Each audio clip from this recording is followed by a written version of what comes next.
Okay, what's up, y'all?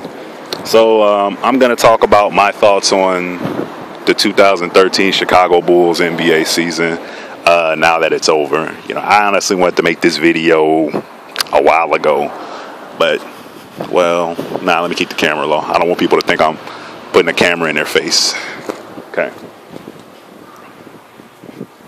Yeah, it's just as hard to do this. I'm carrying a briefcase, people. Briefcase in one hand, phone in the other. I'm trying to keep the mic close to my mouth because I don't want people to think I'm talking to myself like I'm crazy or some shit. But anyway, all right. If your team goes a step further than it did one season ago, then personally, I equate that to a good season.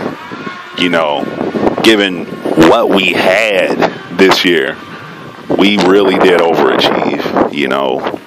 We lost Korver, probably the best three-point shooter outside of Ray Allen that you could have on a team. You can debate that as much as you want. You damn Heat fans, you LeBron lovers gonna probably say it's bad, EA is not. Kyle Korver is a lights-out shooter, even if he does pull a LeBron and disappear at key moments sometimes. But we lost him, C.J. Watson. We lost our core bench that's really carried us for the last years and years and years. And we got, Marco Bellinelli, who really did improve as the year went on. Jimmy Butler, who came out of fucking nowhere and it's basically turned into an all-star. Luol Deng was hurt the entire season, but he still did his thing, locking guys down. Carlos Boozer improved a little bit on defense and really did carry the Bulls offensively for a majority of the season. So for all the Boozer haters, if you were Carlos Boozer, you ain't going to ask for no pay cut. You're going to try to get all the money you can get. So stop hating, because you would do the same thing. But Joey Kamnoa, beast, should have won Defensive Player of the Year.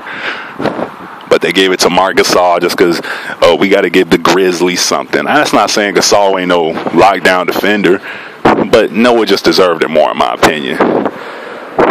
But, and that's probably biased because I'm a Bulls fan.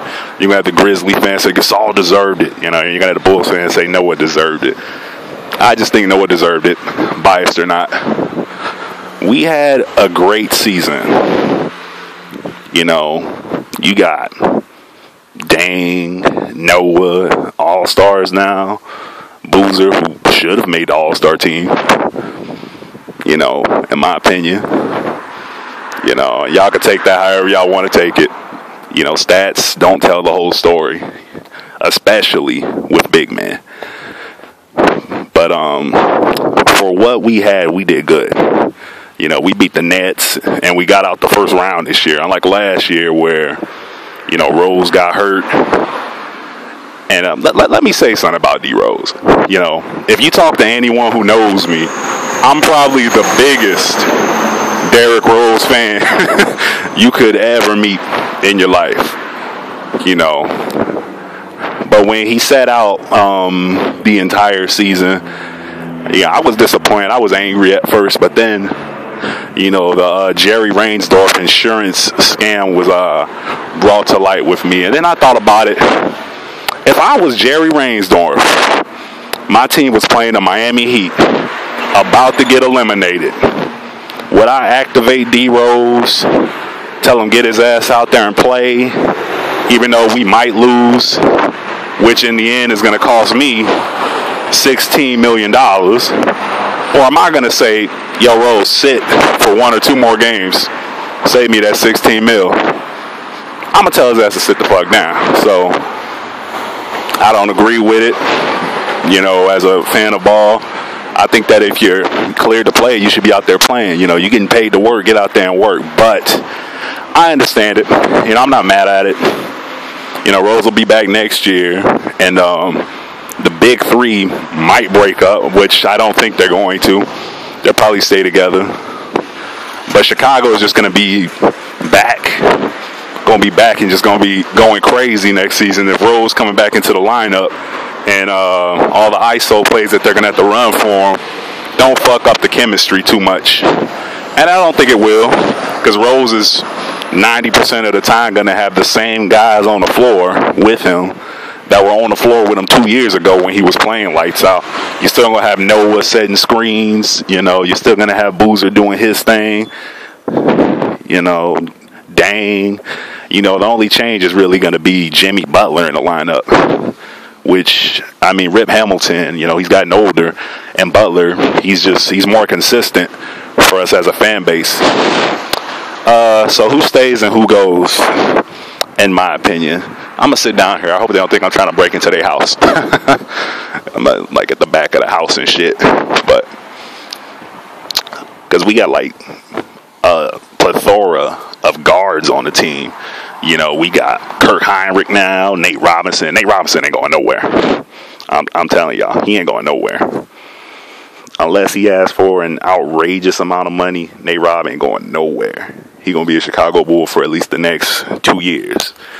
You know, Marquise Teague might get traded next season, I'm thinking. But the thing is, people said the same thing about Jimmy Butler. It's hot as fuck out there. That's why I'm standing in the shade, y'all.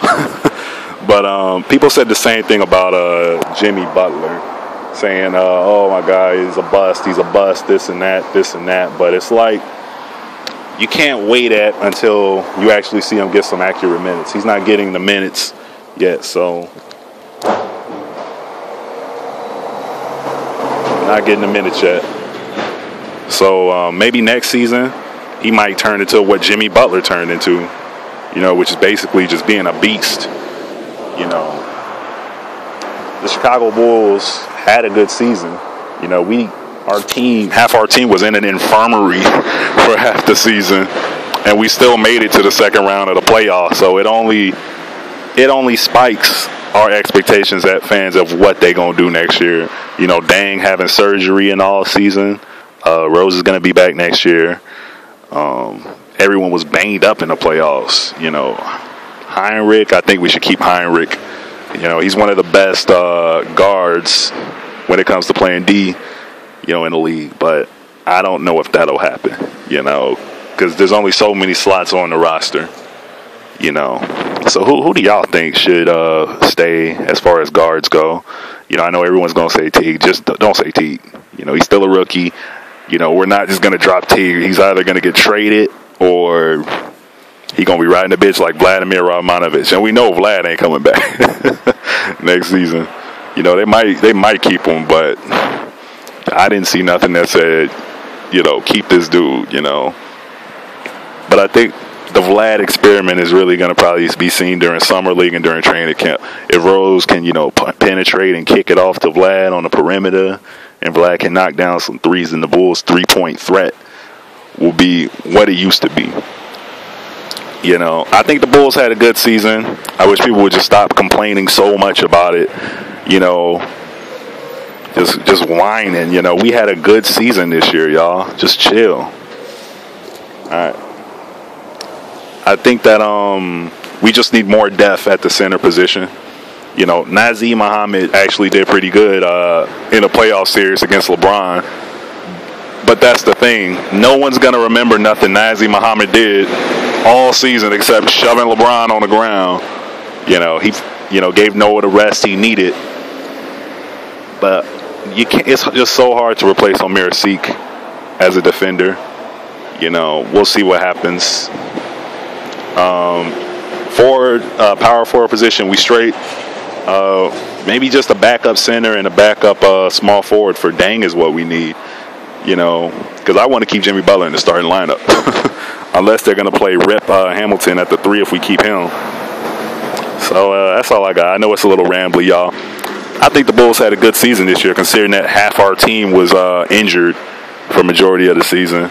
With what we had, we made it to the playoffs and made it to the second round and got beat by the Miami Heat. You know, it ain't like we got blown out by some bogus-ass team, you know. We got beat by the defending champions.